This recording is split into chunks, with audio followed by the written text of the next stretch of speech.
Yebo. All right, hayi njalo ejik manje. Right. Umzam series. Recap. We continue. Episode 5, Yebo baba. I engaged with abantu again. Sikhuluma ngani-ke manje, sikhuluma ngesimo sani-ke sesithembu. Where we engaged very deeply ngokuthi-ke ngokomthetho umuntu onjani okunguye onesabelo ngoba kuba isabelo sakho ukuthi ube nesithembu. Sayikhuluma futhi ukuthi umuntu onjani ongene kwisimo sesithembu ngempoqo. Saze sahamba sayofinyelela kwisigaba sokuthi omunye ungena esithembini ngesixazululo ebese omunye wangena ngenkanuko, uhala ngoganga kwakhe. Right. Again, mawungena futhi uzozwa sikhuluma sixoxa nabantu ney'ngane zabantu ekuyizona iy'ngane futhi ezizaleke kuyona lolu daba.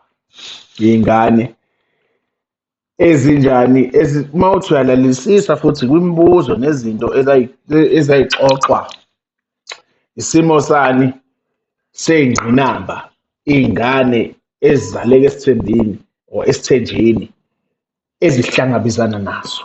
Uma ubhekisisa futhi okanye ulalesisisa uzozwa futhi ukuthi naye lo obeyisigilamkhuba ongene ngenkanuko yiziphi izinto iy'nkinga afike ahlangabezane nazo. Bawulalela futhi uzwe naye lo ongene ngesimo sempoqo okanye bekuyisixazululo ukuze kube khona ukuthula ekhaya, emndenini, esigodini, kwimndeni, etc. etc. All right. This is a very serious topic, bafethu, ne?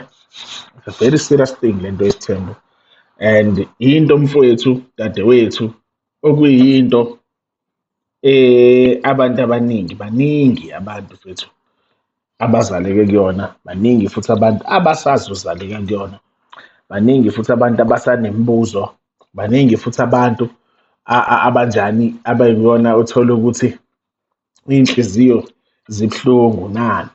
I even did a practical example where I engaged with one of my own ancestors, one my own cousins, ozaleke kwisithembu, because one of my parents uzaleke esithenjini. See, I was engaging ngimkhombisa ngamabomu ukuthi, by the way, we're engaging on something esiyaziyo, hhayi indaba yokuzwa bethu la. Yabo? Whatever, listen, and you take it from there. Danko.